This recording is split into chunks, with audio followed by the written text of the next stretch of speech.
से भारत में बहुत सारे आक्रमण के माध्यम से बहुत सारे चीजें की, साथ ही साथ उन्होंने बहुत सारे महत्वपूर्ण युद्ध लड़े और उन सभी के बारे में हम जानेंगे। तो सबसे पहले यहाँ पर आप देखिए कि अरब आक्रमण का कारण क्या था। श्रीलंका के शासक द्वारा भिजवाए जा रहे बहुमूल्य उपहारों से लदे 5 जहाजों का सिंध के देहल नामक बंदरगाह के निकट समुद्री लुटेरों द्वारा लूट लिया जाना था।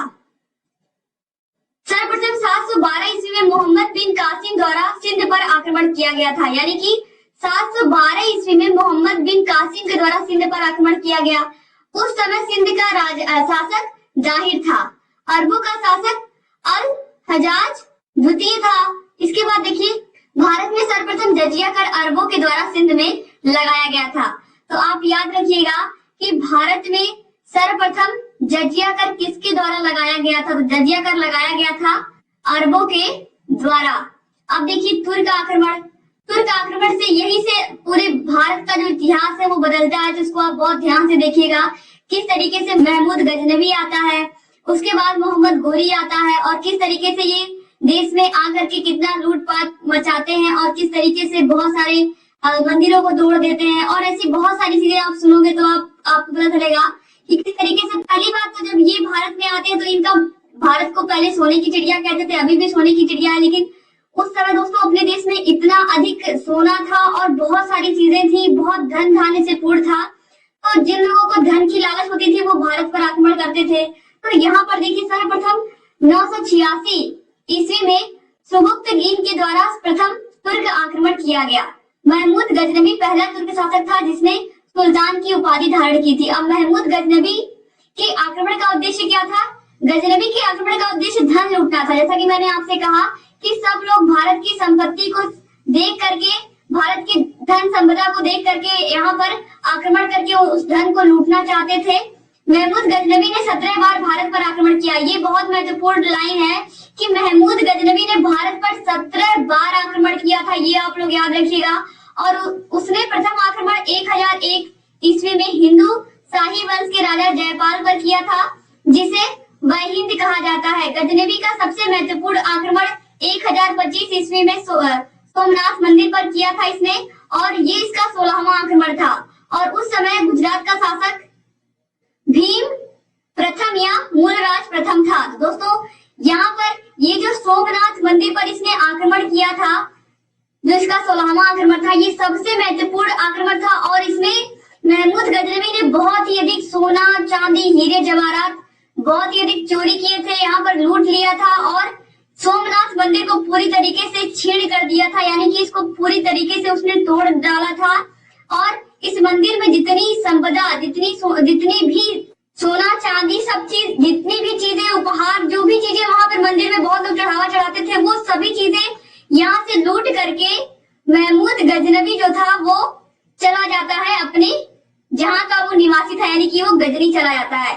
तो इस तरीके से जो महमूद गजनवी था उसका मुख्य जो रोल है वो यही है कि वो भारत में क्या करने आता है, भारत में धन लूटने आता है और धन लूट करके ही वो चला जाता है। जैसा कि मैंने ऑलरेडी आपको बोला भारत को सोने की चिड़िया कहते थे, तो यहाँ पर बहुत धन धान्य से पूर्ण था हमारा देश, तो बहुत लोगों की नजर इस पर रहती थी। और यहाँ पर आपने देखा कि किस तरीके से वो लूट करके सभी धन धान्यों को यहाँ से चला जाता है, साथ ही साथ मंदिर को भी बहुत नुकसान करता है। अब यहाँ पर देखिए 1027 ईस्वी में सिंध के जाटों के विरुद्ध महमूद का अंतिम अभियान था। 1030 में गजनवी की मृत्यु हो गई है। गजनवी के दरबार में अलबरूनी, फिरदौसी, उतबी तथा फारूकी नामक विद्वान रहा करते थे। और अलबरूनी का पूरा नाम अबू रेहान मोहम्मद इब्न अहमद था।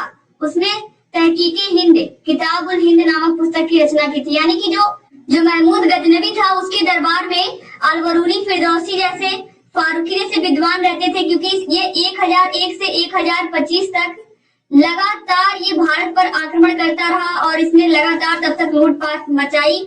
और इसने अपने दरबार में भी कुछ विद्वानों को शरण दिया था, जिनको आप देख सकते हैं। और इस तरीके से यहाँ पर अलबरूनी का जो पूरा नाम था वो आप याद रखिएगा, अबू रेहान मोहम्मद इब्न अहमद था। और इसने तहकीके हिंद या किताबुल हिंद नामक पुस्तक की रचना की थी। तो तहकीके हिंद किसकी रचना है? अलबरूनी की रचना है। ये आप लोग याद रखिएगा, मैं बार बार रिपीट कर रही हूँ क्योंकि एग्जाम में आप लोग पूछता है। अब यहाँ से स्टार्ट होता है मोहम्मद गोरी। मोहम्मद महमूद गजनबी के बारे में आपने क्या चीज देखा कि महमूद गजनबी जो आता है भारत में वो क्या करता है, वो यहाँ पर आता है, उसका मेन उद्देश्य ये रहता है, बार बार आक्रमण करता है कि भारत में जितनी धन संपदा है, जितने मंदिर है, क्योंकि उस समय मंदिरों में बहुत अधिक सोना चांदी और चढ़ा रहता था, तो सब लोग की नजर जो होती थी वो मंदिरों पर होती थी। तो यहाँ पर भी वही चीज उसने की थी कि किस तरीके से उसने धन संपदा को लूटा और फिर वो गजनी चला जाता है। लेकिन यहाँ पर अब आता है मोहम्मद गोरी। मोहम्मद गोरी का भी कुछ यही रहता है उद्देश्य कि वो भी धन लूटना चाहता है, लेकिन उसका कहीं ना कहीं उद्देश्य ये भी रहता है कि भारत में वो अपने साम्राज्य का निर्माण भी करना चाहता है। तो मोहम्मद गोरी ने भी कई आक्रमण किए, तो चलिए देखते हैं। मोहम्मद गोरी के आक्रमण का उद्देश्य भारत में साम्राज्य का निर्माण करना था, यानी कि वो धन संपदा लूटना चाहता था, उसका भी उद्देश्य था ये, लेकिन साथ ही साथ वो भारत में अपने साम्राज्य का भी निर्माण करना चाहता था। अब मोहम्मद गोरी के कौन कौन से अभियान थे, देखिए। सबसे पहले जो मोहम्मद गोरी का अभियान था वो है 1175 ईस्वी में। इसने पंजाब के मुल्तान शहर पर इसने आक्रमण किया था और सिंध और मुल्तान पर अपना अधिकार जमा लिया था। तो आप याद रखिएगा कि पंजाब के मुल्तान शहर पर आक्रमण किया था इसने और सिंध और मुल्तान पर अधिकार कर लिया था 1175 ईस्वी में ही। मोहम्मद गोरी का जो अभियान था जिसमें पंजाब के मुल्तान और सिंध पर इसने अपना अधिकार कर लिया था। तो इसके विपक्षी शासक कौन थे, यानी कि किससे इसने युद्ध लड़ा था, करमाती से लड़ा था और अंत में ये जीत गया था, ठीक है, यानी कि गोरी विजयी हुआ था।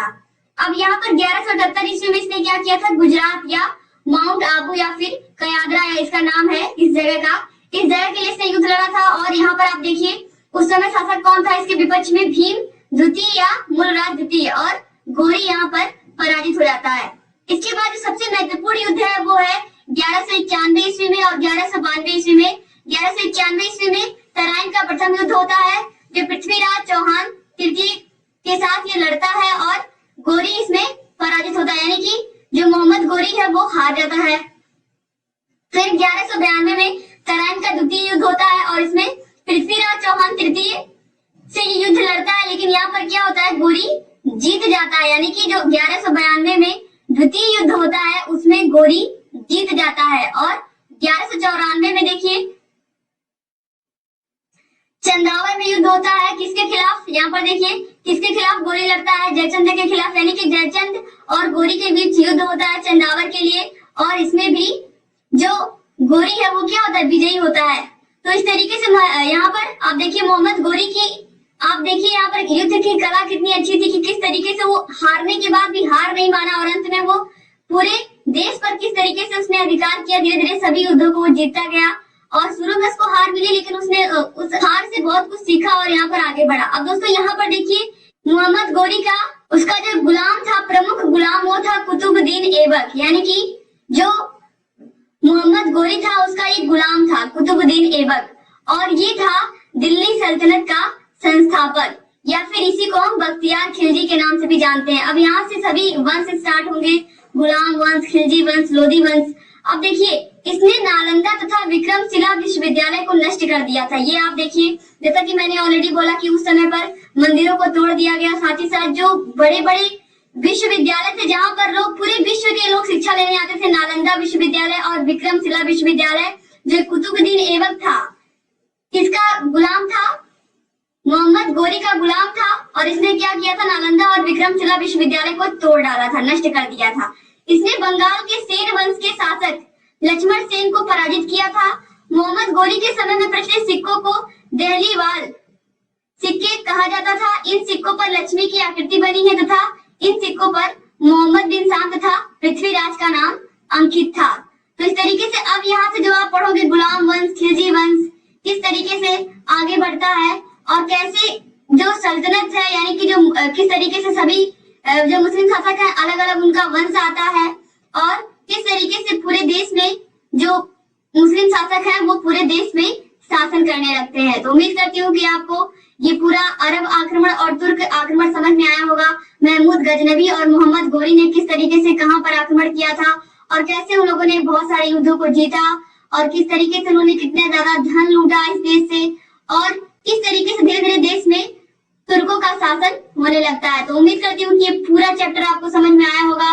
और इसके बाद दोस्तों अब हम गुलाम वंश के बारे में पूरा पढ़ेंगे, क्योंकि अभी आपने देखा कि कुतुबुद्दीन ऐबक उसका संस्थापक था। और गुलाम वंश के विषय में हम डिटेल में पढ़ेंगे। फिर गुलाम वंश के बाद जो वंश लगातार आएंगे, लगातार हम ऐसे पढ़ते रहेंगे और आपका पूरा इतिहास कंप्लीट कर देंगे। इसके बाद फिर भूगोल विषय स्टार्ट करेंगे आपका। उम्मीद करती हूँ कि आपको आज का विषय समझ में आया होगा और पूरा ये चैप्टर समझ में आया होगा अरब आक्रमण का। दोस्तों अगर वीडियो अच्छा लगा तो प्लीज इस वीडियो को लाइक कर दीजिए और आपके जितने भी फ्रेंड्स हैं सबको इस वीडियो को शेयर कर दीजिए, जिससे अधिक से अधिक हमारे टैलेंट के भाई बहन हमसे जुड़े और लगातार हमारे वीडियोस को देखते रहें। और उम्मीद करती हूँ दोस्तों कि आपको वीडियो अच्छा लग रहा होगा और लगातार आप लोगों के लिए ऐसी वीडियोस हम लेकर के आते रहेंगे।